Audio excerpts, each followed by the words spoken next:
Vamos a orar, hermanos. Padre, te damos gracias, bendito Dios, Señor, porque tú eres bueno y porque para siempre, Señor, es tu misericordia. Te pedimos, Padre Celestial, que seas con nosotros en este lugar, Señor, que tu presencia, Señor, sea aquí. Que se cumpla tu palabra, Señor, que dice que tú acampas, Señor, alrededor de quienes te temen, Señor, y los defiendes. Bendícenos, Señor. Te lo rogamos en el nombre de Jesús, nuestro Señor y Salvador. Amén. Estaba batallando respecto a de qué les voy a hablar. Y a veces es muy difícil porque siento que ya tenemos mucho conocimiento y que ese conocimiento nos ayuda a que nosotros seamos mejores. Bueno, eso espero muchas veces. Aunque a veces la Escritura dice que las muchas palabras a veces son carga para nosotros.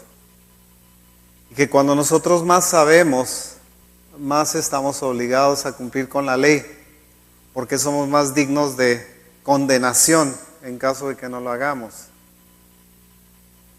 A veces cuando leemos la Escritura, cuando nosotros repasamos la palabra de Dios, nos encontramos con pasajes que nos resultan extraños y sin embargo vemos nosotros la mano misericordiosa del Señor en ellos, a pesar de la forma, digamos, en la que el pueblo se comportaba en muchas ocasiones.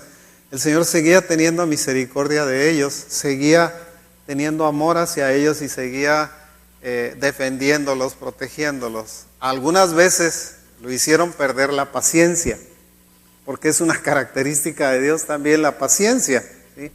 Como es un don que nos fue dado para nosotros, para que lo desarrollemos también, Dios tiene ese don mismo también. Esa particularidad, digamos, en su ser, es que Él es un ser paciente.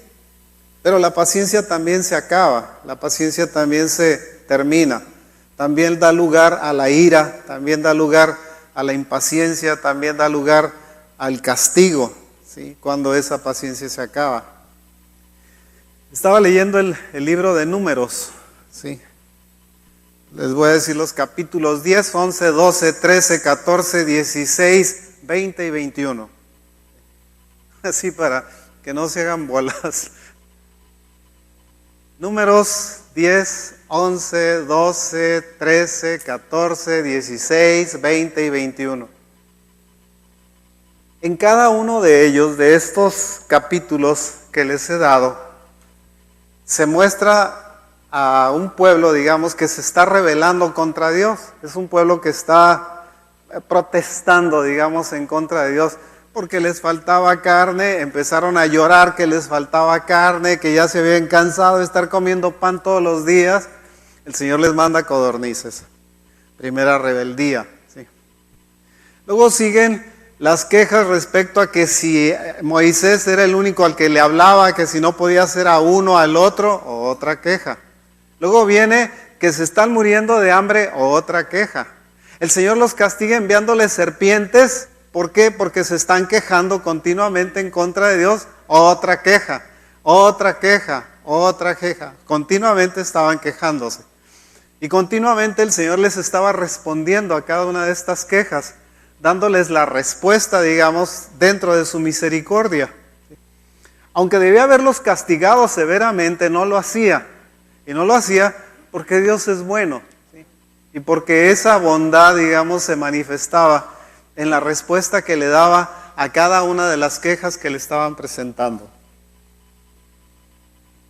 Inclusive vemos a Moisés mismo, ¿sí? Arrodillándose delante del pueblo y pidiéndoles que tuvieran conciencia de lo que estaban haciendo, ¿sí? De que no era posible que estuvieran reaccionando de esa manera. Y digo esto porque imagínense ustedes que este era el pueblo escogido de Dios. Este pueblo era un pueblo muy especial. El Señor los había llamado para que ellos fueran un pueblo especial entre los pueblos del mundo.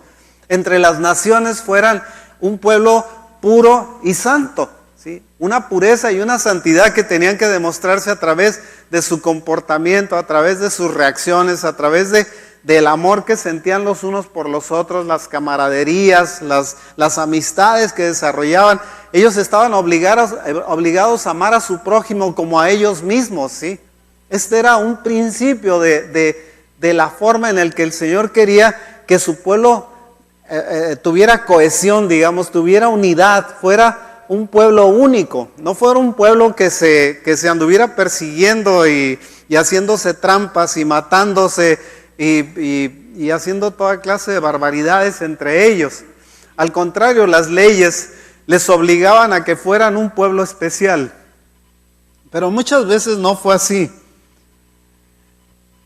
Nosotros, si vemos la historia, cuando Moisés hizo aquella serpiente, recordarán, porque en el desierto les habían aparecido serpientes que los mordían y muchos morían, dice, a causa de eso.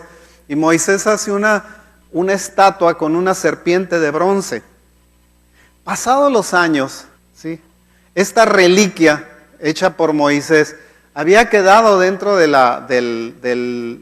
los lugares, digamos, el templo mismo en Jerusalén. Ahí estaba la estatua, ahí la tenían todavía, ahí tenían la reliquia aquella y la gente le quemaba incienso. El rey Ezequías tuvo que tomar la estatua y destruirla, hacerla pedazos. ¿Por qué? Porque la gente se había convertido, aquello que para ellos era una reliquia, que representaba la misericordia de Dios, se había convertido en un ídolo, digamos, al cual le quemaban incienso porque le daban características especiales. Lo mismo que hace ahora el pueblo. Exactamente lo mismo, no ha habido diferencia. Parece que la forma en la que está retratada la nación de Israel es semejante a la forma en la que está retratado el mundo entero. ¿Sí? Lo encontramos criticando, murmurando en contra de Dios. Se muere algún ser querido y la gente, en lugar de decir gracias, Señor, por el tiempo que me diste, teniendo la amistad, teniendo el amor, teniendo la presencia de esta persona, te doy gracias por la oportunidad. Empiezan a gritarle a Dios, ¿por qué me lo quitaste? ¿Por qué te lo llevaste? ¿Por qué se fue? ¿Por qué eres tan malo? Sí. En lugar de agarrar y tomar las cosas como en la medida, digamos, que corresponde, hacemos muchas veces murmuraciones y críticas en contra de Dios, igual que la nación, nada diferente. Sí. Vemos al mundo murmurando, diciendo, ¿por qué les habla a estos y a nosotros no? ¿Por qué este profetiza y yo no profetizo? ¿Por qué dijo esto que yo no lo creo? Sí. Yo no creo aquello. ¿Cuántas veces creen ustedes que le dijeron a Moisés que no se merecía ser el capitán o el dirigente de la nación? Muchas veces estuvo en contra de esta crítica, en contra de él. Lo único que él hacía era arrodillarse delante del Señor y decirle, Señor, ¿qué hago con este pueblo? Sí. Parece que yo los parí, Señor. ¿Qué hago con ellos? El Señor le decía, hazte un ladito, me los voy a echar. No, Señor, no hagas tal cosa. ¿Sí? Voy a levantar otro pueblo donde va a ser un pueblo que va a ser un pueblo obediente, va a ser un pueblo digno, va a ser un pueblo que esté atento, digamos, a la voz de Dios. Pero curiosamente no era el deseo de Dios que fuera la nación de esa manera o hecha de esa manera, porque el Señor nos dio libre albedrío para que nosotros decidamos qué vamos a hacer con nuestra vida. Tenemos en nuestra vida 70, 80, 90, 100 años tal vez. Bendito sea Dios por el tiempo que nos da, porque ese tiempo nos sirve para definir quiénes vamos a ser, quiénes somos y cómo se va a constituir nuestra alma. El alma es algo que tenemos dentro de nosotros que es eterno. El Señor lo hizo eterno. Esa es una parte eterna dentro de nosotros. ¿Sí? Tenemos esa capacidad de irla construyendo respecto a las experiencias que nosotros vamos teniendo en nuestra vida, enriqueciéndola o empobreciéndola de acuerdo al comportamiento que tengamos. La forma en la que reaccionemos delante de Dios. Hay gentes que se burlan de Dios, que agarran y hacen mofa de Dios, hacen mofa del Espíritu Santo, hacen mofa del Padre, hacen mofa de la crucifixión. Hacen mofa del sacrificio del Señor. No se dan cuenta, no entienden que lo único que están haciendo es actuando en contra de su propia alma. Igual que los israelitas cuando criticaban al Señor. ¿Por qué nos sacaste de donde comíamos ajos y cebollas? Ajos y cebollas, guácala. Digo, no es que me desagrade, me gustan mucho los ajos y las cebollas también, ¿sí? Pero eso no significa que yo esté añorando los ajos y cebollas por lo que tengo hoy. Yo también fui una persona que anduvo por el mundial y que he cometido muchos errores, ¿sí? A veces soy tímido o discreto. Bueno, es una bonita manera de decir que uno es tímido cuando uno dice es que soy muy discreto. No, es que soy muy tímido. Yo me acuerdo de mi mamá. Mi mamá hablaba mucho a veces, ¿sí? Bendito sea Dios por su vida, sí, y gracias a Dios porque le dio esa vida y esa forma de ser. Porque donde quiera que se subía en un camión, se subía en un taxi y le hablaba al chofer del camión y lo iba moliendo al chofer del camión diciéndole que Cristo salva, ¿sí? Y que solamente en Cristo tenemos salvación. Esa era su vida, así se la pasaba. Para ella respirar el Señor era su vida, ¿sí? En donde quiera que se subía, donde quiera que andaba, se sentaba una gente a un lado de ella y le empezaba a hablar del Señor, y le empezaba a hablar del Señor, y lo molía hasta que lo cansaba, si ustedes quieren. O lo cansaba y lo aceptaba, o la mandaban a volar, una de dos, ¿sí? Pero no se quedaba callada. Porque eso es lo que espera el Señor de nosotros, muchas veces, ¿sí? Un día se le quemó su casa. Y la pobre pues estaba toda desconsolada porque su casa se había quemado. Quedó toda tiznada, ¿sí? De broma me decía que yo era hijo de eso precisamente, ¿sí? De broma me lo decía. Y a mi esposa el Señor le dio un sueño en donde mi esposa vio la casa de mi mamá, ¿sí? Y le fue y le platicó su sueño a mi mamá. Unos pocos días después de que le había ocurrido y estaba, pobrecita, estaba desconsolada. Y le platicó su sueño. Y con eso se le alivió a mi mamá su dolor de haberse quemado su casa. Ya después le arreglamos la casa y tardó tiempo en arreglársela, pero tratamos de arreglarle su casa otra vez. Y lo hicimos, pero aquel sueño le quedó grabado. Dice, yo no me voy a perder mi casa en los cielos, ¿sí? Yo tengo un hogar en los cielos y ya me lo describieron y ya me dijeron cómo era. A la nación de Israel el Señor le había prometido algo, ¿sí? Le había dicho que los iba a sacar de la esclavitud y eran una generación de esclavos los que había sacado. Eran gentes que habían estado metidas en el pecado, habían estado sometidas a alguien.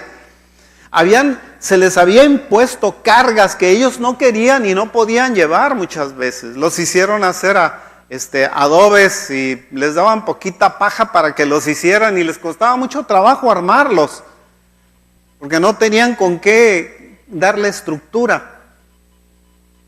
Como castigo, dentro de su esclavitud tenían que hacerlo.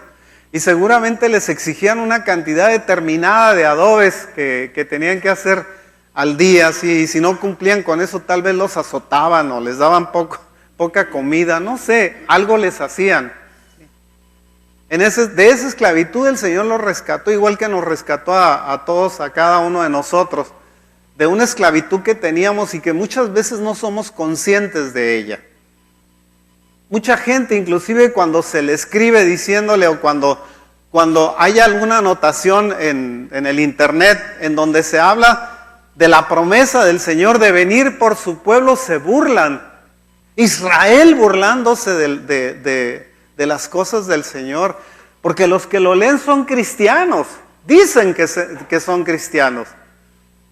Tal vez sean de una nación a la cual se le dio el mensaje de la salvación, pero no todos quisieron oír la salvación, y ese es el problema. Por eso muchas veces les he dicho, una cosa es Jacob y otra cosa es Israel. ¿Sí? Israel es un pueblo de creyentes, de gentes que no le ponen duda lo que el Señor dice.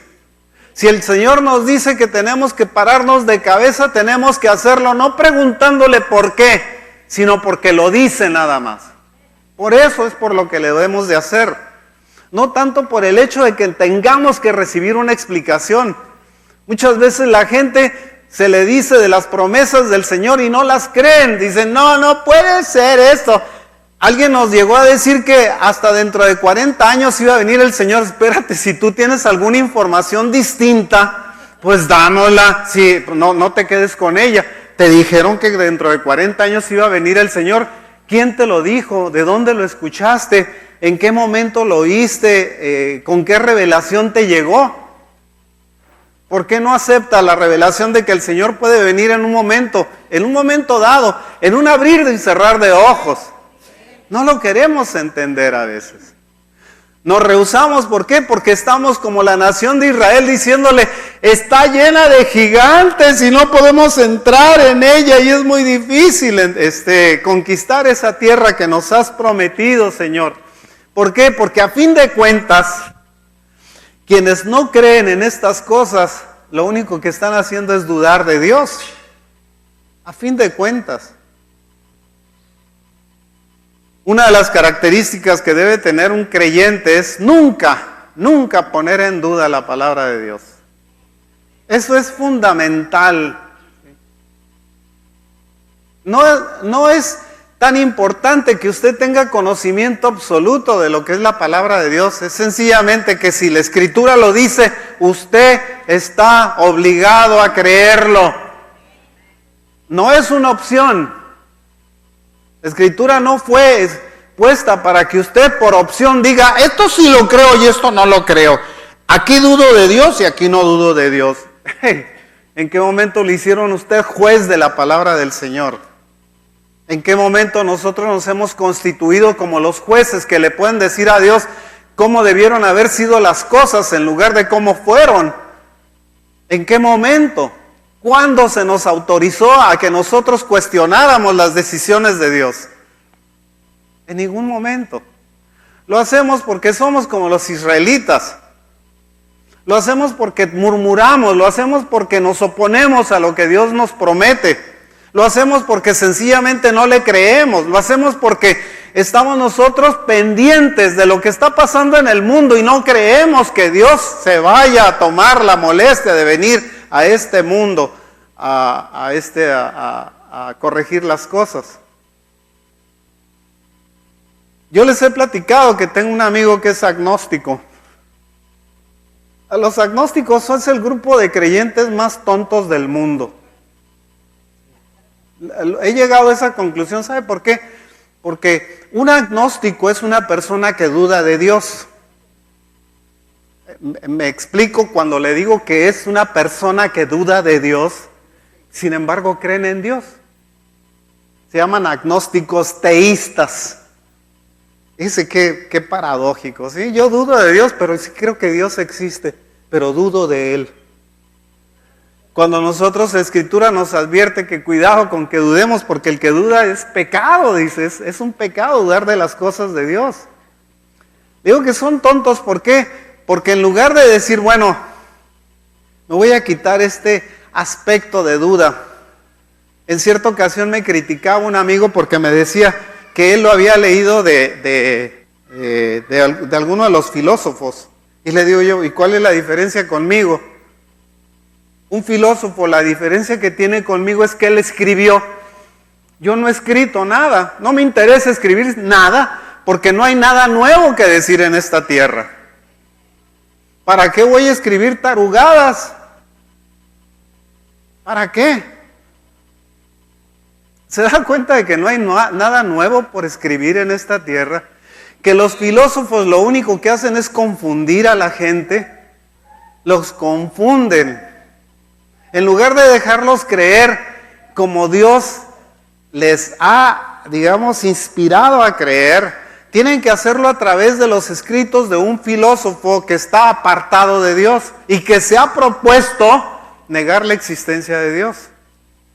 Entonces le creen al filósofo como creerle al vecino. Es que el vecino diciéndoles Dios no existe, porque yo he demostrado porque yo conozco a Dios que Dios no existe. Es absurdo lo que dice la Escritura de una manera muy clara, dice es el tonto en su corazón, no hay Dios. Si tiene uno que ser tonto para decirlo, tiene uno que ser un necio para decirlo, pues, en palabras más bonitas.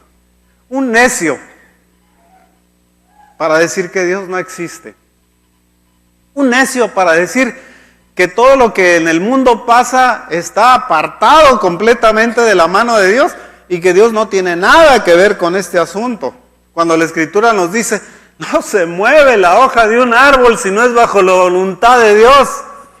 No cae un pajarillo de su nido sin que el Señor no lo vea, dice. O sea, el Señor está atento, sus ojos están atentos a todo lo que pasa en este mundo. Y si usted cree que Él no se ocupa de usted, Él está atento a todos los actos de su vida, todos, y los conoce perfectamente bien. Pero nos rehusamos nosotros a veces a decirle al Señor, sí Señor, me rindo a tu omnisciencia, Señor, me rindo a tu omnipresencia, Señor, me rindo a tu eternidad, Señor. No, me rehúso a creer en eso porque yo soy más inteligente que esta bola de ¿cómo les diré? Burócratas, no. Burócratas no se vale. Esta bola de creyentes irracionales. Sí. Pablo decía que el evangelio es como una locura. Sea la locura del evangelio, decía. Creer esa locura del evangelio. ¿Por qué creer esa locura del evangelio? Es una locura, ¿sí? Pero en esa locura es que al Señor le place que nosotros estemos.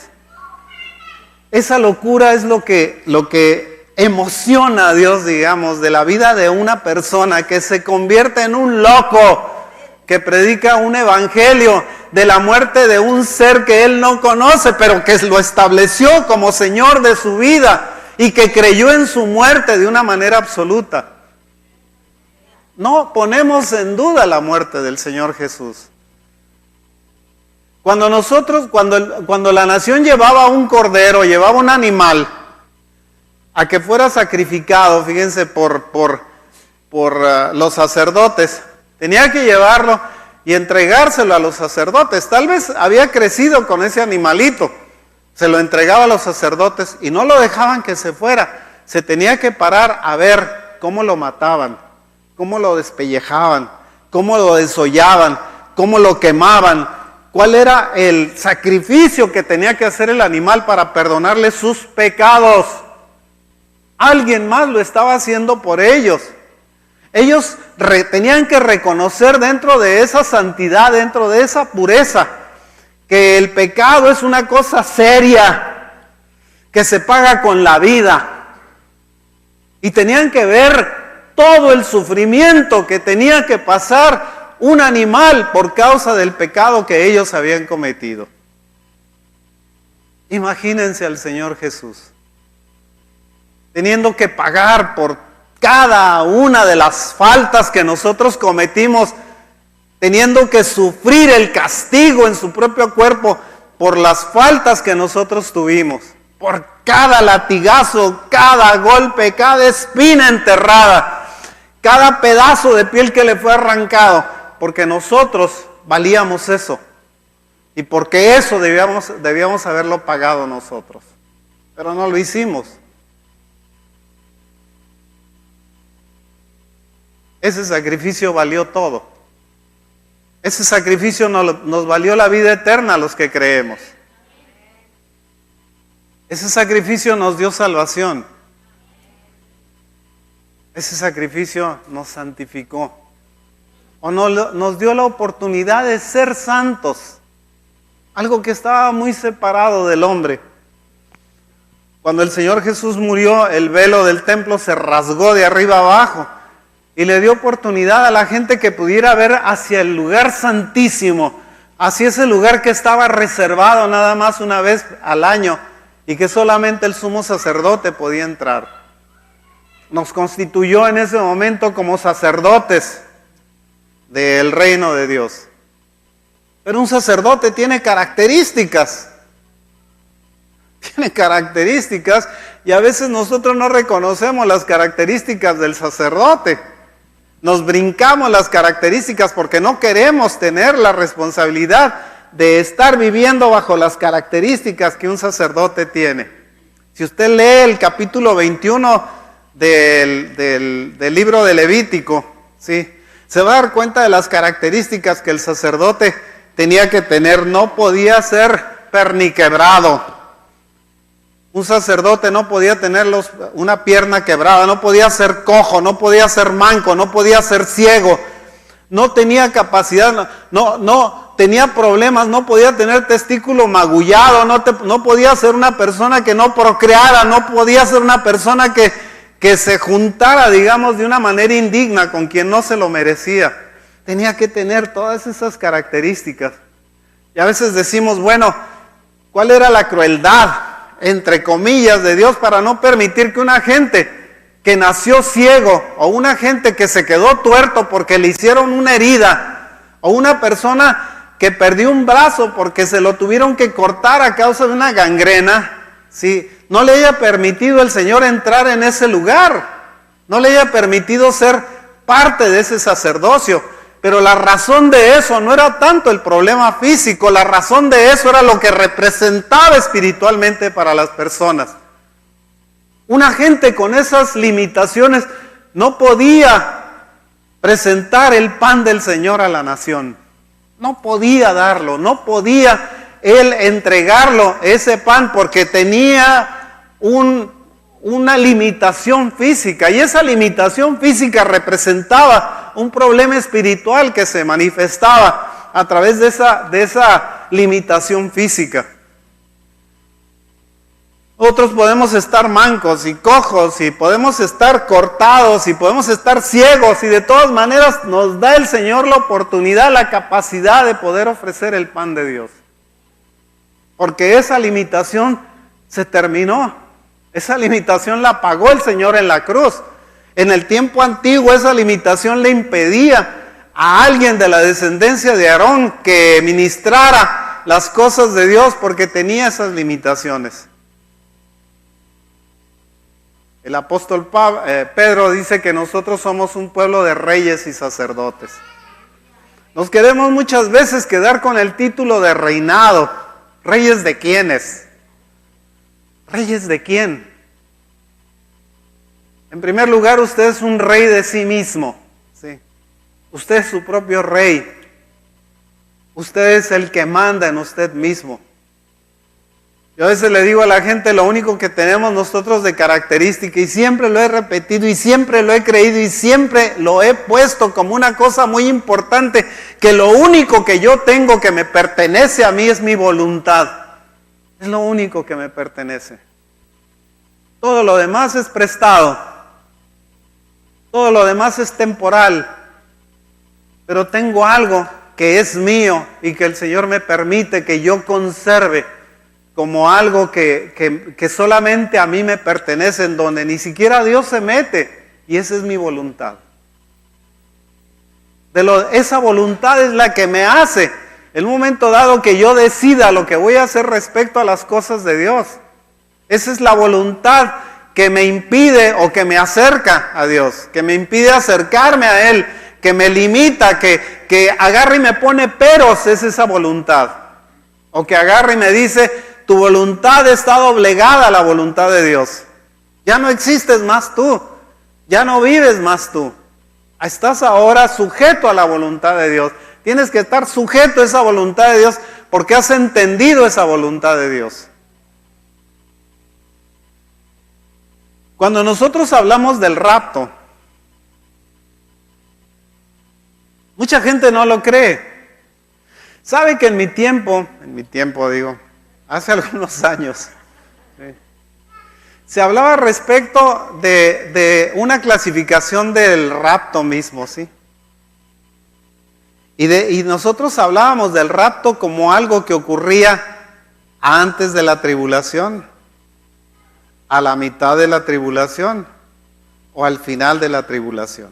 La tribulación la reconocíamos como un periodo que ocurría en la tierra. Pero claro, como estábamos acostumbrados a Hollywood, ¿sí? Decíamos que la tribulación tenía que ocurrir de esta y de aquella manera. No, hermanos, estamos en medio de ella. Me estaba enseñando Arturo una noticia de un general en Estados Unidos al cual le van a hacer corte marcial por haber hablado de Dios. Fíjese hasta dónde ha llegado. A Denzel Washington por hablar respecto a los asuntos de Dios en una conferencia lo han criticado y se lo quieren acabar. ¿Hasta dónde ha llegado los Estados Unidos? ¿Usted cree que van a aceptar el hecho de que el Señor haya prometido que un día va a levantar este pueblo, a este pueblo obediente, a este pueblo dócil, ese pueblo que sí le cree? ¿Sí? Se van a burlar de nosotros. Se van a burlar. Van a decir que somos una bola de tontos que sigue creyendo mitos. Porque en eso se ha convertido el evangelio en Estados Unidos en un mito. En donde mucha gente inclusive lo utiliza como forma de ganancia deshonesta. Se valen del evangelio para enriquecerse, para comprarse carros y aviones y vivir a todo lujo, engañando a la gente. Porque si usted le dice a una persona la verdad, esa persona tarde o temprano se va a dar cuenta de que usted está mintiendo en alguno de los conceptos que le da. Dios me libre de crearles un concepto de mentira aquí. No se puede y no se debe hacer. Las cosas de Dios son muy claras. Cuando el Señor nos habla de una manera clara, de una manera transparente, nosotros debemos de creerle a esa manera transparente y clara del Señor. No tiene nada que ver lo que nosotros razonemos o pensemos. No, a Dios no le importa. ¿Me entiende? Cuando le digo que a Dios no le importa, las cosas que el Señor va a hacer, las va a hacer independientemente de que nosotros le creamos o no. Les decía yo en una ocasión, a mí me gustaba mucho enseñar Apocalipsis. Y estudiaba un montón para poderles dar una clase de Apocalipsis. Estudiaba historia, estudiaba geografía, estudiaba cuestiones sociales, etcétera, para poderles dar una clase, ¿sí? Hasta que un día llegué a la conclusión, pensando, por fin, se me prendió el foco. Es decir, Dios va a hacer su voluntad, independientemente de lo que yo crea, diga o enseñe. Y a partir de eso ya no volví a enseñar Apocalipsis. Porque todo era un concepto de mi pensamiento. Otra vez un filósofo hablando de cosas que desconocía, ¿sí? De lo que me parecía que podía ser, de lo que creía que podía ser. Y a fin de cuentas Dios es soberano y Él va a hacer lo que va a hacer independientemente de que yo lo crea o no. Lo único que hace la diferencia en el hecho de creerlo es que me apercibe, digamos, me acerca a estar viendo las cosas, ¿sí? Aproximarse. Eso es lo único que hace, pero no me da el tiempo, no me dice cuándo, no me dice la hora. Me dice que está cerca, pero no me dice el momento. Las lunas, hablamos de lunas de sangre y hablamos de eclipses de sol y etcétera. Y lo único que nos hacen es acercarnos, pero no nos dicen el tiempo. Y sin embargo, tenemos que estar conscientes de que el tiempo está encima. No podemos nosotros negar que tenemos el tiempo encima. Y que a medida que nosotros vemos que aquel día se acerca, más debemos de consagrarnos al Señor. Imagínese usted que en este momento todos fueran levantados. No me voy a incluir porque estoy dentro del ejemplo también. Y que yo fuera dejado aquí. Y los viera todos desaparecer. ¿Cómo cree que me sentiría? ¿Qué cree que pasaría después? ¿Usted cree que me pondría muy contento porque se fueron? ¿Qué me pasaría a mí después de eso? Me tiraría ahí a la mitad del lugar llorando, diciéndole, Señor, ¿por qué te olvidaste de mí? ¿Sí? Tal vez porque yo no era merecedor de eso, porque yo me lo busqué, o por cobarde, o por incrédulo, o sencillamente por falto de conocimiento. Por alguna razón el Señor me dejó. Así como quería dejar a tantos, digamos, en el desierto. Cuando nosotros vemos el libro de Números, hermano, fueron 40 años. Imagínense una población, dicen quienes estudian que fueron de más de 2 millones de gentes vagando por el desierto durante 40 años. ¿Cómo le hacían para comer? Para tomar agua en el desierto. Así se llama el libro, originalmente se llama En el desierto. Después le cambiaron el nombre a Números, pero se llama En el desierto, durante ese periodo en el desierto, ese tiempo en el desierto. Cuando la gente se levantó inclusive en contra de Aarón, ¿por qué? Porque decían, ¿por qué pusiste a Aarón? ¿Sí? ¿Por qué no pusiste a alguno de los jefes de las otras tribus? ¿Qué les dijo el Señor? Traigan sus varas y pónganle su nombre. ¿Sí? Y vamos a poner las varas y el nombre en el tabernáculo. Ahí las vamos a poner las varitas.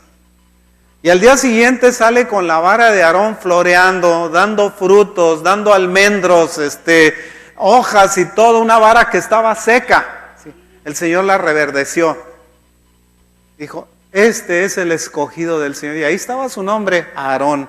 Ahora guárdenla en los instrumentos del arca, dice, métanlo dentro del arca para que quede como testimonio del el ordenamiento de Dios, de la forma en la que Dios dispuso que las cosas fueran, no por la necedad o por la digamos, voluntad de Moisés, fueron puestos, fue por la voluntad de Dios.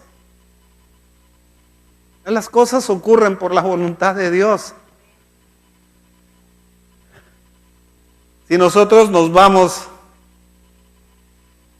a la historia misma de la nación, el Señor escogió a la nación de Israel porque tenía un propósito para ellos. Había un propósito fundamental. No era porque le caían bien que estuvieran narigones o que tuvieran alguna característica física. No era por eso.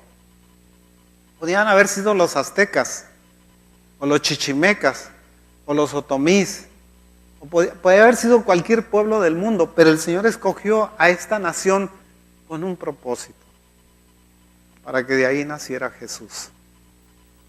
Ese fue el propósito. Durante el tiempo que estuvo preparando a la nación para que de ahí naciera Jesús, los mantuvo con las riendas jaladas, ¿sí? Para que no se desbocaran. Los mantuvo bajo una autoridad absoluta para que no se salieran, para que no se fueran de la ley. Y sin embargo los encontramos saliéndose de la ley. La vez pasada Arturo les había hablado respecto a la forma en la que tenían que dejar descansar la tierra. ¿Usted se ha puesto a pensar cuánto tiempo pasó desde que la ley le fue dada hasta la deportación babilónica? ¿Cuántos años pasaron? ¿Nunca lo ha pensado? Pasaron 490 años. ¿Y yo? busque, multiplique 7 por 70. Le va a dar 490.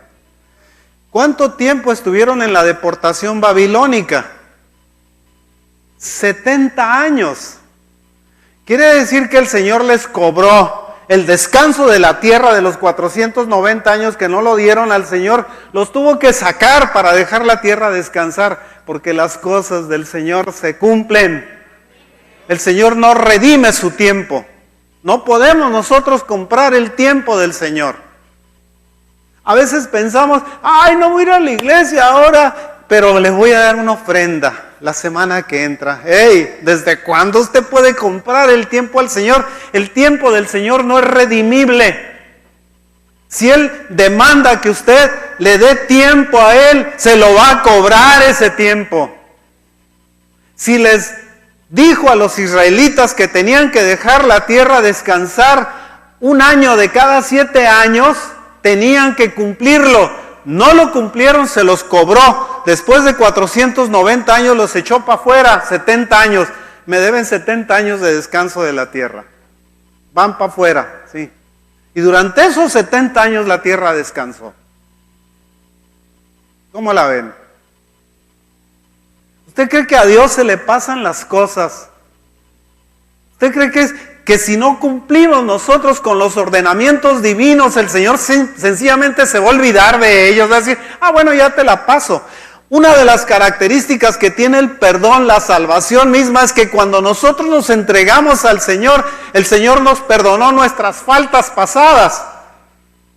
¿Me explico? Todo nuestro pasado fue perdonado y todo nuestro futuro es perdonado en la sangre del Señor mientras nosotros estemos caminando dentro del sacrificio de Cristo.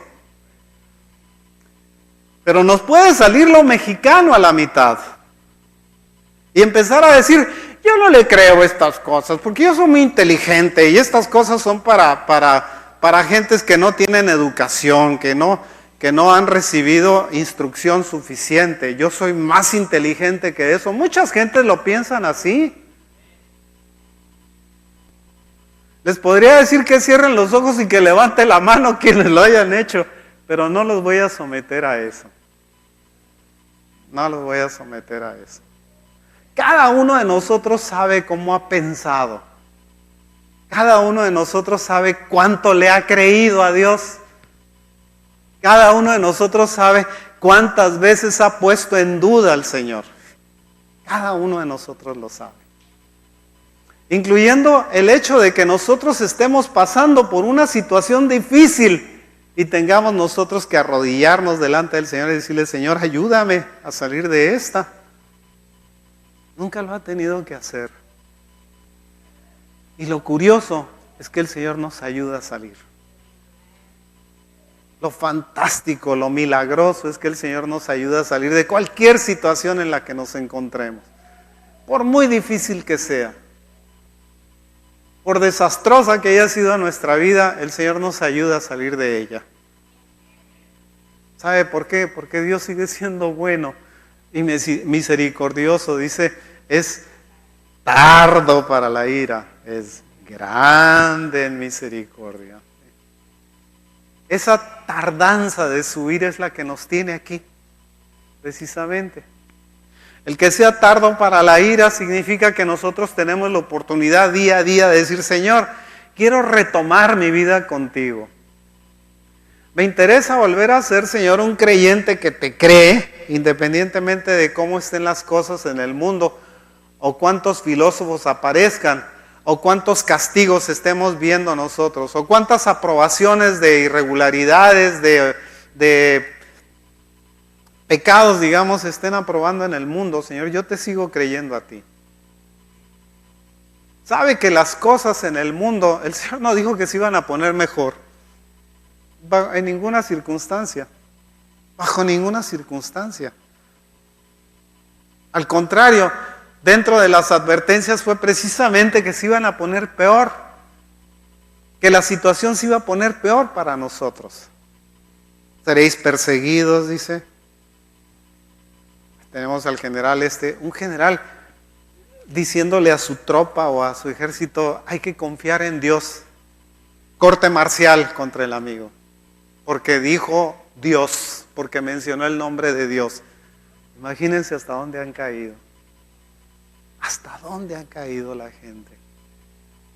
Cuando Estados Unidos fue un país que se formó precisamente en las bases del Evangelio, ahora lo rechazan, ahora lo pisotean, ahora no quieren oír de Dios. Pusieron una estatua en una ciudad ahí en la parte central de Estados Unidos de Baphomet, que es Satanás, y la pusieron allá a la mitad de la calle. Eso sí está permitido. Eso sí. Pero vamos a quitar a Dios. Alguien decía, señor Obama, cuando usted está hablando en contra de la ley, tiene usted que ver la imagen de Moisés allá atrás dictándola. Tiene usted que ver a Moisés ahí parado diciendo, esta es la forma en la que Dios dice que las cosas se van a hacer. No me interesa la opinión de la gente. No me interesa la opinión de un presidente o de 10 presidentes o de 1000 presidentes. No me interesa. Así se van a hacer las cosas. Porque la opinión del Señor está por encima de la opinión de cualquiera. El libro de Apocalipsis marca muy bien quién es Dios, fíjese. El Señor lo pone como una figura de águila, la más poderosa de las aves. Lo pone como una figura de toro, el más poderoso de los animales domésticos. La pone como un león, el más poderoso de las bestias salvajes. ¿Sí? Y la pone como un hombre, el más poderoso de todos los seres creados. Así es el Señor. Un águila, un toro, un león y un hombre. Y así es la forma en la que nosotros debemos de verlo. No cambia el hecho de que el mundo se esté oponiendo a Dios, los planes de Dios, de ninguna manera. Al contrario, lo único que hacen es acelerarlos y darnos la pauta para que nosotros podamos estar viendo lo que el Señor va a hacer.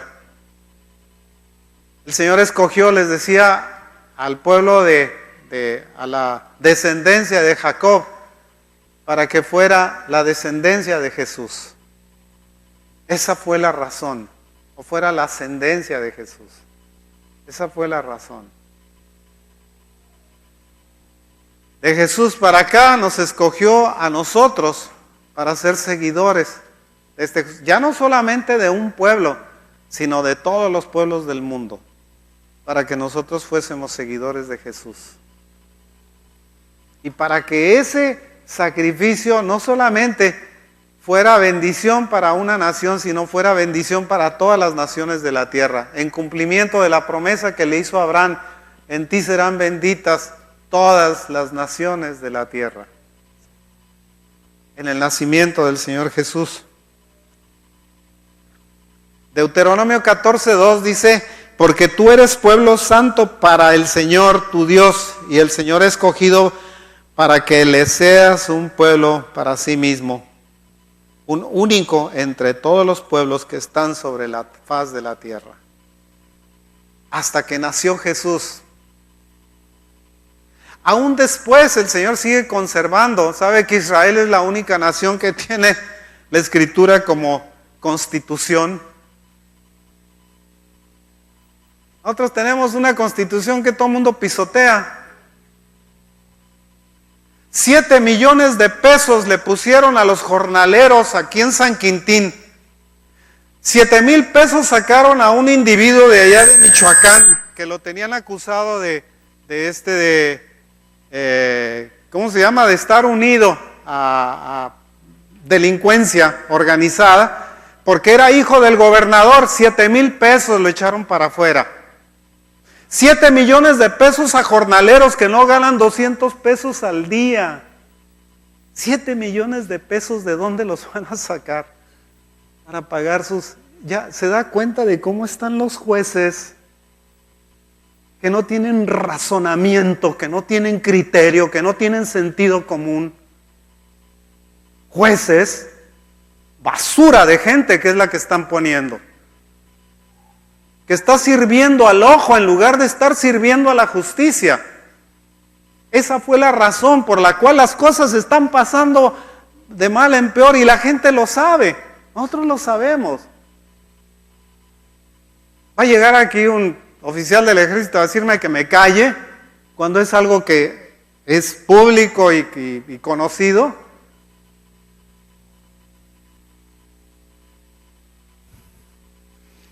La gaviota iba a ser una casa, que dice la casa que me robé. Una novela.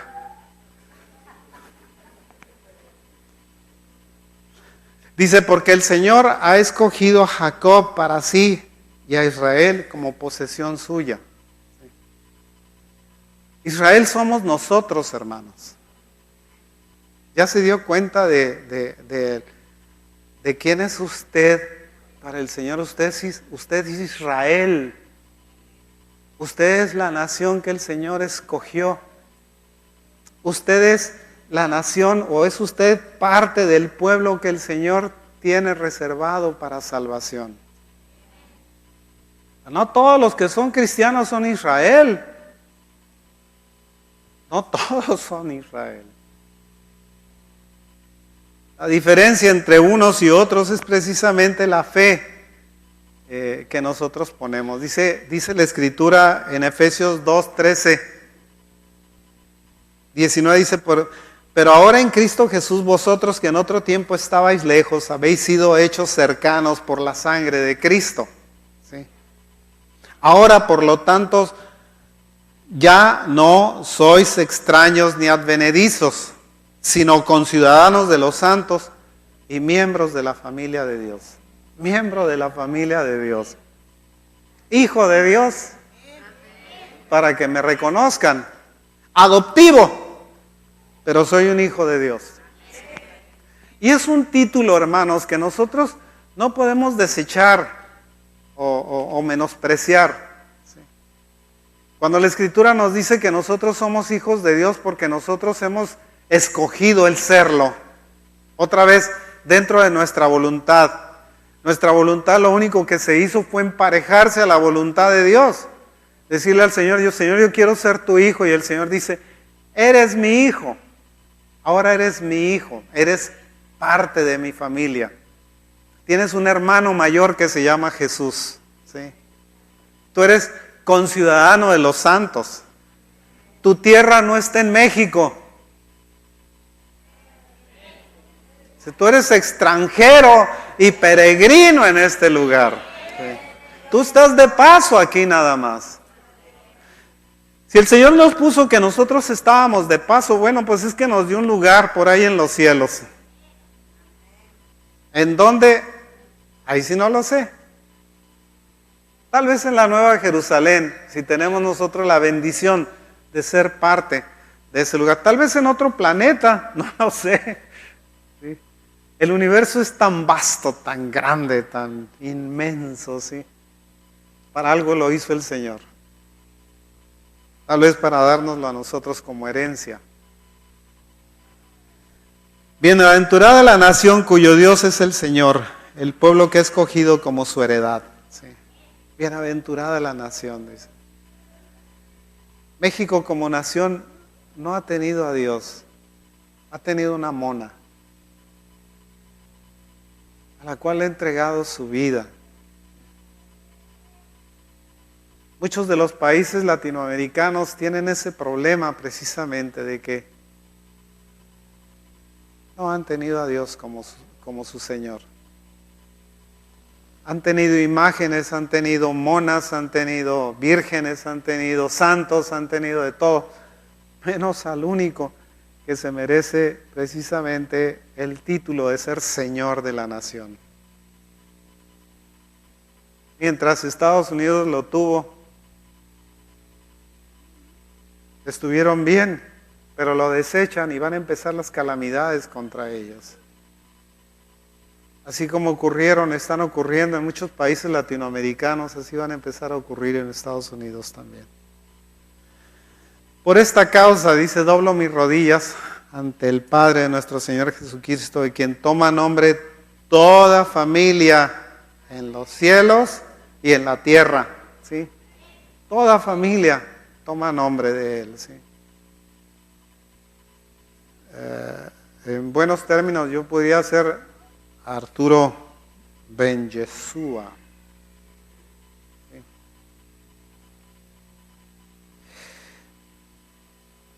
Si nosotros mantenemos la identidad que tenemos delante del Señor, podemos nosotros estar seguros de que el Señor nos va a tener en consideración respecto a los acontecimientos que puedan ocurrir en esta tierra.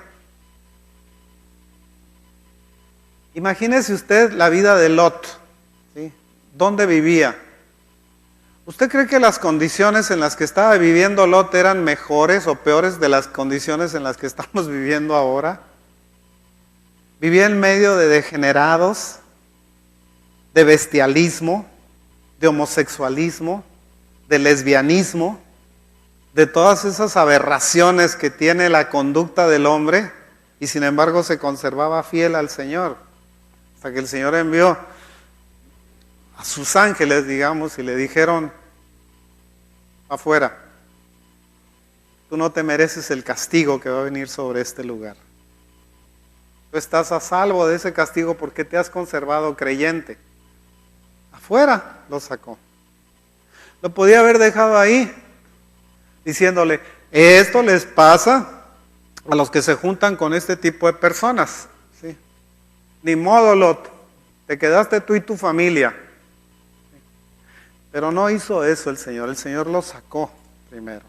Y luego mandó el castigo sobre aquellos pueblos que se habían apartado de Dios y que desafiaban a Dios tan abiertamente.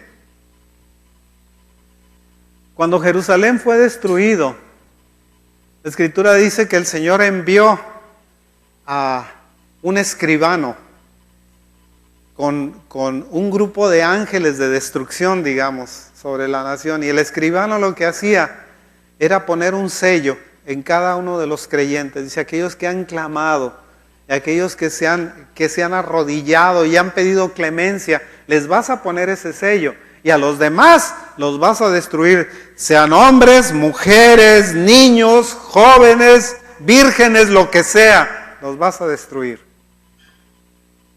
Pero a los que están marcados, a los que están sellados, a esos no los vas a tocar.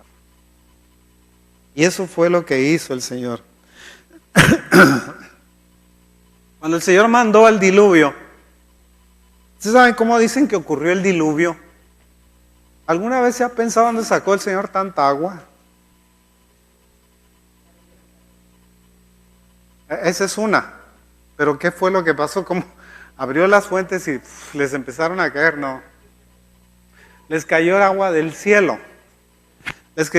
No dice la Escritura, tratan de explicarlo diciendo que la tierra tenía una corteza que la rodeaba, ¿sí? Por eso nunca se ve, cuando ustedes ven el libro de Génesis, nunca ven una figura del sol entrando. Les dice la luz entraba, pero no dice que veían el sol. Y de la tierra, dice, salía un vapor, ¿sí? Entonces estaban ellos en una corteza que los tenía encerrados, en donde lo único que veían era el reflejo del sol pasando a través de un cristal, digamos, y el vapor elevándose a causa de que era un invernadero. Cuando el Señor manda el diluvio, lo que hace es tomar el eje de la tierra y moverlo. 23 grados, los hace para un lado. ¿Qué sucede con la corteza? Se desquebraja y empieza a caer sobre la tierra. ¿Sí? Porque le empieza a afectar ahora el cambio de clima, frío por un lado, caliente por el otro lado, ¿sí? Y empieza a desquebrajarla y empieza a llover y llover y llover y llover, independientemente de que se abrieran las fuentes de la tierra y empezara a brotar agua de todos lados, ¿sí? Y luego, ¿qué pasó con esa agua? ¿A dónde se fue? ¿Sabe que en Siberia hay unos resumideros en donde se han encontrado restos de animales? Haga de cuenta, cuando usted se le encharca el agua y se empieza a ir por un resumidero, empieza a girar el agua, ¿sí? Y empieza a dejar basura alrededor, ¿sí?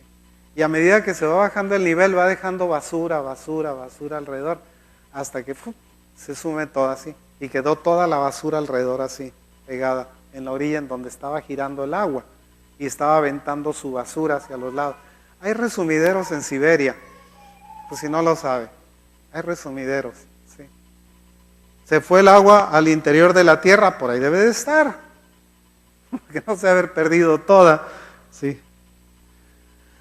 A Lot lo salvó de esa manera, porque el Señor quería salvar a alguien, ¿sí? Él no esperaba que todos perecieran. Había sido un hombre que había predicado el Evangelio, que había predicado la salvación, que había predicado el arrepentimiento durante 100 años.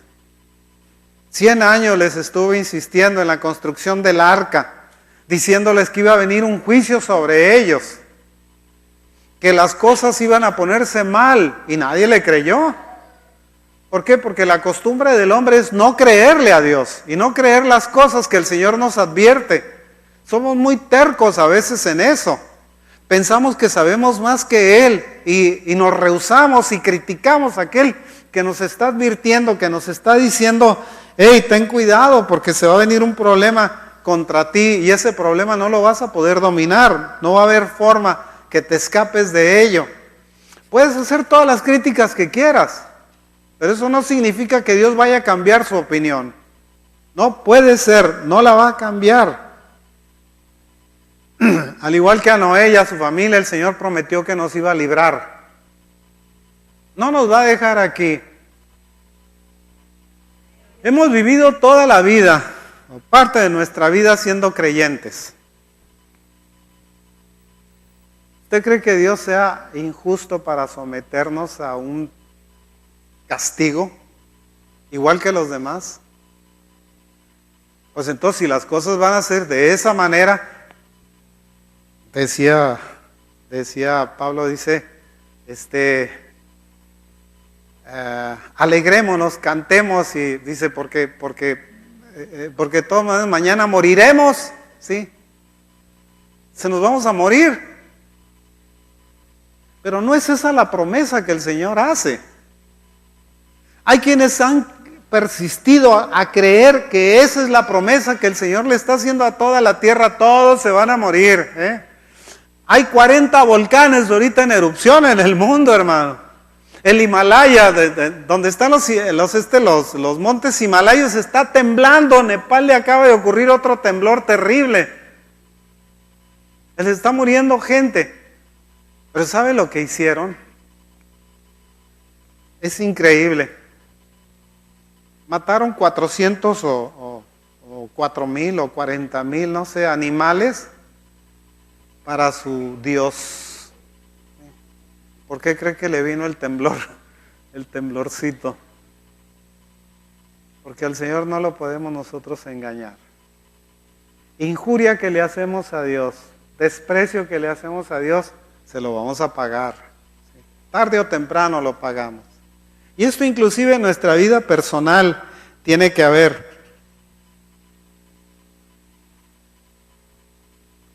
De acuerdo a un patrón de eliminación de Dios, quiere decir que los fieles van a salir y los pecadores se van a quedar. ¿Sí? Esa es la única diferencia, digamos, que tenemos, el creyente y el incrédulo.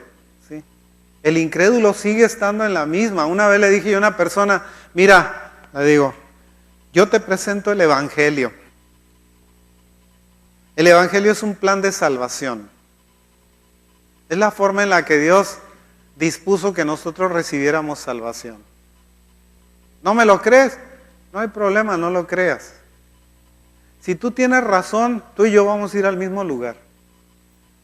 Exactamente. Te vas a morir, tú me vas a morir yo. Y ahí se acabó el corrido. Pero si yo tengo razón, yo me voy para arriba y tú te vas para abajo. ¿Sí? Esa es la diferencia de creer, precisamente. Que no hay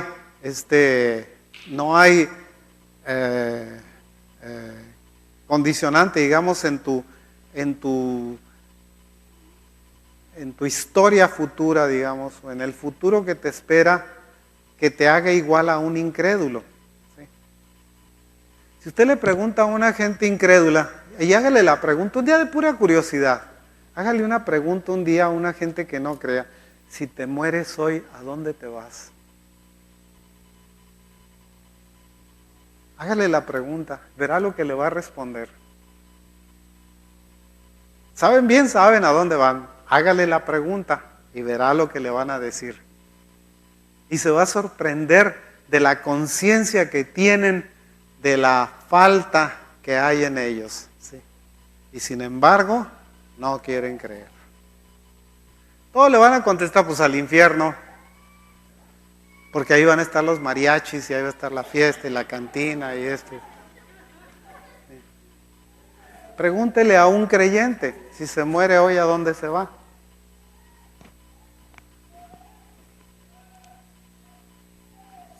Es una pregunta, es muy sencilla si usted quiere, pero es muy válida y es muy cierta. Porque la gente sabe a dónde se dirige, sabe a dónde va. Los israelitas sabían muy bien a dónde iban y no lo creían. ¿Sí? No lo creían, le pusieron dudas a Dios. El Señor les mandó serpiente, les puso agua. El mismo Moisés, fíjense, el Señor le dice claramente, háblale a la roca. Háblale y dile que te dé agua. Llega Moisés con su varita, tras 2 veces. ¿Qué le dijo el Señor? Desobediente, te dije que le hablaras. Y esa fue la causa por la cual no entró en la tierra. Porque estaba más obligado a creerle. Él hablaba cara a cara con Dios. ¿Sí? ¿Qué hizo Moisés? En lugar de decir, Señor, si tú dices que le hable, le voy a hablar. Agua, roca, necesito que me des agua. Le hubieran salido las fuentes de agua. No, en lugar de eso, enojado, llegó y agarró su vara y empezó a golpear la roca. 2 veces dice que la golpeó. Y de repente empieza a salir agua, pero también la voz del Señor que le dijo, desobediente, ¿qué te dije que hiciera? No me puedes maltratar la roca más que una sola vez. ¿Sabe que lo que representaba aquella roca? Esa roca representaba al Señor Jesús. Si ya la había golpeado la primera vez para que le diera agua, no podía hacerlo una segunda vez. Y ya lo había golpeado primeramente en Meribá, me parece que fue. ¿Sí? En otro lugar. Al principio, cuando recién entraron en la tierra. Ya le había golpeado y le había dado agua. Cuando el Señor le dice, háblale a la roca otra vez para que te dé agua, era cuestión de llegar y decirle, roca, necesito que me des agua. Y le hubiera dado agua. No, enojado agarró la vara y empezó a azotar la roca. Al Señor no se le puede crucificar 2 veces, ni 3. No puedes maltratarlo. La salvación del Señor fue una sola vez y es para siempre ese sacrificio. No podemos nosotros estar haciendo el sacrificio continuamente. Eso es lo que le pasa a una gente que es incrédulo, ¿sí? Que cree, que se convierte y luego regresa otra vez a la vida pasada que tenía. El Señor le hace una advertencia diciendo, ya no te queda sacrificio. Se te acabaron los sacrificios. El Señor es un solo sacrificio. Una sola vez despreciaste ese sacrificio. No puedes tú pretender que el Señor vuelva a ser crucificado para ti, nada más. Ven lo peligroso que es renunciar al Señor. Decirle sencillamente a Moisés, no vas a entrar, Moisés. Señor, te suplico que fíjese que le rogó al Señor Moisés. Le dijo, Señor, te suplico que me dejes entrar. No vas a entrar. No vas a entrar. Por desobediente no vas a entrar. ¿Se da cuenta de la gravedad de la desobediencia misma? Cada que leemos nosotros la ley del Señor, cada que nos metemos nosotros a las leyes del Señor, las leyes del Señor no son más que actos de obediencia a Dios. No es otra cosa. La fe se demuestra a través de la obediencia. ¿Sí? Decía Santiago, muéstrame tu fe por la palabra nada más y yo te mostraré mi fe por las obras. ¿Sí? La fe se demuestra por la obediencia que hacemos. No hay otra manera de hacerlo. No hay otra forma.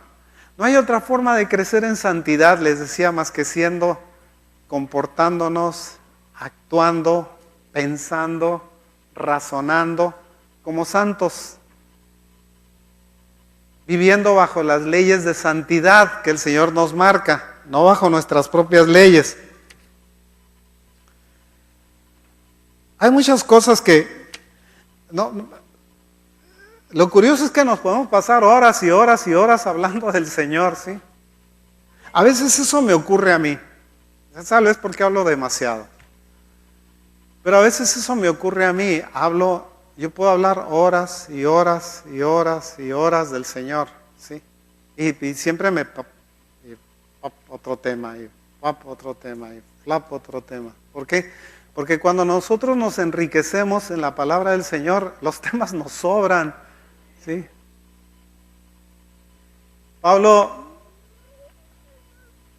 El Señor Jesús decía, cuando estéis delante de magistrados, dice, y de reyes, dice, no tienes por qué preocuparte, ¿qué vas a decir? El Espíritu Santo hablará por tu boca, ¿sí?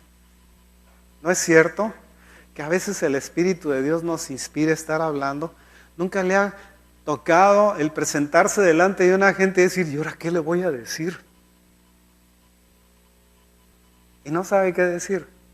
Y de repente se le suelta la boca. Y ahora sí, párenlo, a ver si pueden, ¿sí? Este que no sabe qué decir, ¿sí?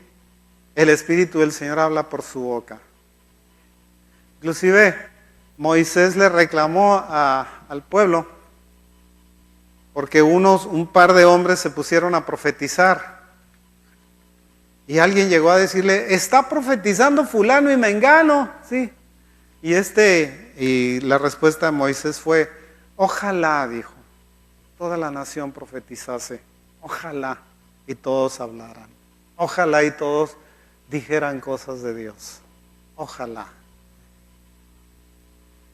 ¿Qué es lo que ocurre muchas veces con los profetas? Que en lugar de entender el trabajo que tienen difícil muchas veces, ¿sabe por qué? Porque es muy atrevido el hablar como profeta de Dios. Es muy atrevido, ¿sí? Es muy desafiante, pero también es muy valiente. Y no todos se atreven. Por timidez, por miedo, por lo que sea, no se atreven a hablar. Y claro, le pasa a los profetas, la historia de los profetas, mueren apedreados. ¿Sí? ¿Y quiénes los apedrean? ¿Los incrédulos? Los creyentes son los que los apedrean. Son los supuestamente creyentes los que los critican. Son supuestamente los creyentes los que hablan en contra de ellos. Eso pasa. Es una realidad. Es indiscutible. Cuando nosotros hablamos de parte de Dios, nos exponemos a ser criticados, burlados, a ser menospreciados, a ser condenados inclusive, porque lo hacemos de parte de Dios. Sencillamente. Muchas veces la historia misma nos marca la forma en la que la gente nos trata. Nos desprecian, nos traicionan, hablan mal de nosotros. Y tenemos que seguir hablando de parte de Dios. No se puede detener el Evangelio. Y esto le ocurre a toda la gente, fíjese, que hace un servicio para Dios. De alguna manera son criticados y son rechazados. Acuérdese que existe una esperanza. La esperanza está precisamente en el hecho de que las promesas del Señor a medida que nosotros las vamos leyendo y vamos entrando en ellas, nos damos cuenta del carácter de Dios por un lado y de lo que Dios espera de nosotros y lo que nosotros podemos esperar de Dios, ¿sí? Y lo que nosotros podemos esperar de Dios es muy claro. El Señor prometió que nos iba a salvar, ¿sí o no? Somos salvos, ya es un paso adelante. El Señor también prometió que nos iba a rescatar, ¿sí o no? Amén, otro paso adelante. El Señor nos dijo que nos iba a sanar, ¿sí o no? También es otro paso adelante. A mí me da mucha risa cuando me traen a los niños aquí. Son redóciles, ¿sí? Son remansitos. Se agachan así para que ore por ellos, ¿sí? Bueno, pues oro por ellos, ¿sí? No sé por qué, no creo que estén enfermos, pero les gusta que ore por ellos, ¿sí? De alguna manera se sienten protegidos cuando se hace eso, ¿sí? De manera que cuando tenga oportunidad, ore por sus niños, ¿sí? Póngale las manos encima y dice, ven para acá, voy a orar por ti. Verá que se va a sentir muy especial, dice, se ocuparon de mí, wow, soy importante, wow. Se sienten distintos, ¿sí?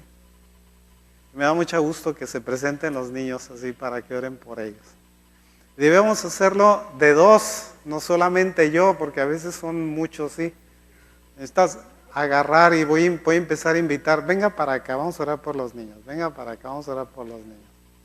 Irá pasando gente para que ore por los niños. Y verá lo dóciles que son como corderitos, ¿sí? El Señor se presenta a sí mismo como un cordero y como un león. Y como tal, en la docilidad del cordero, pero también en la fiereza del león. De manera que le damos gracias a Dios pues por esas promesas y porque de alguna manera la Escritura nos enseña qué es lo que Dios espera de nosotros. ¿Cuál debe ser nuestro comportamiento respecto a las promesas que nos hace? ¿Cómo debemos nosotros de responder cuando el Señor nos hace llamados? ¿Y cuál debe ser nuestra actitud respecto a esos llamados? No nos llamó a murmurar, ni nos llamó a criticar a nadie, nos llamó a ser creyentes. Esa es nuestra historia, esa debe ser nuestra historia y ese debe ser nuestro destino, convertirnos precisamente en creyentes, en gentes que le creen a Dios, que no ponen en duda este libro o aquel libro porque no lo creen. En una ocasión le dije yo, mandé decir a una persona que quería que hiciéramos un debate sobre el hablar en lenguas. Dije, pues está en la Biblia. Yo no discuto la Biblia. ¿La Biblia la crees o no la crees? Si no la crees, arráncale las hojas. De todas maneras va a haber 1,000 millones de Biblias en el mundo que van a decir lo mismo, ¿sí? Aunque le arranque las hojas a las tuyas, de todas maneras vas a tener el testimonio de 1,000 millones de Biblias que van a decir, y hay que hablar en lenguas, y el hablar en lenguas, y el capítulo tal de primera carta a los Corintios, capítulo 10, 11 y 12 creo, son los que hablan precisamente de eso. De manera que nosotros no podemos poner en duda cualquiera de las cosas que la palabra del Señor nos dice, debemos sencillamente convertirnos en creyentes. Un creyente es una persona que cree. Si el Señor les dijo a los israelitas que iban a conquistar la tierra, no debieron haber visto gigantes, debieron haber visto al Señor como un gigante luchando contra los gigantes, pero no lo vieron así. Ellos se vieron a sí mismos como langostas enfrente de unos gigantones de la raza de Anak, decía que eran unos gigantones así, que tenían problemas de hormona de crecimiento, no sé, algo tenían, sí. Pero eran unos gigantes. Y de todas maneras, ellos se vieron a sí mismos como muy pequeños. Pero con el Señor no hay enemigo pequeño, no hay enemigo grande, ¿sí? No existe dificultad. No hay bloqueos, alteraciones que no se puedan vencer con la presencia del Señor. El Señor los bendiga, hermanos. El Señor los guarde.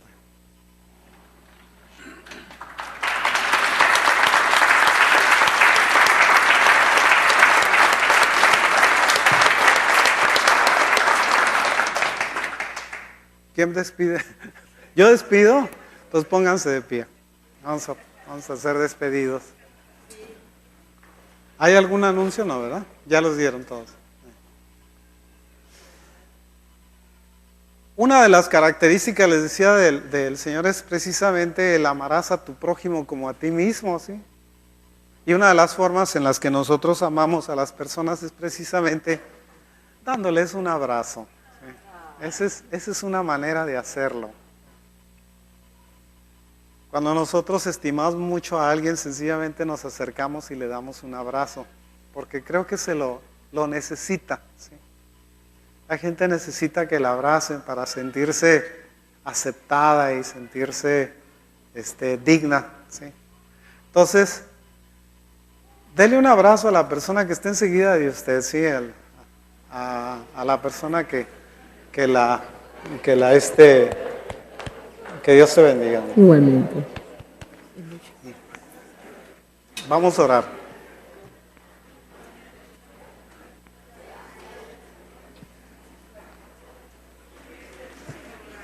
Padre Celestial, te damos gracias, bendito Dios, por esta reunión, Señor, que hemos tenido en tu nombre. Te damos gracias, Señor, porque, Señor, tú eres bueno y tu misericordia es para siempre, Señor, y tú te manifiestas, Señor, a nosotros a través de los ordenamientos que nos das, Señor, de que nos amemos los unos a los otros, Señor, y que mostremos ese amor, Señor, en el comportamiento que tenemos, Señor, para con ellos. Te damos gracias, Padre, por este día, Señor. Te pedimos, Señor, que tu presencia sea con nosotros y que se cumpla, Señor, tu palabra que dice que tu ángel, Señor, acampa alrededor nuestro y nos defiende. Te pedimos, Señor, que nos acompañes, Señor, el resto de esta semana, que seas con nosotros, que nos bendiga, Señor, en nuestro entrar, salir, en nuestro trabajo, en nuestro descanso, nuestros días y nuestras noches, Señor, nuestro sueño y nuestra vigilia. Te lo pedimos en el nombre que es sobre todo nombre, en Cristo Jesús, nuestro Señor y Salvador. Amén. Dios les bendiga, hermanos. El Señor les guarde.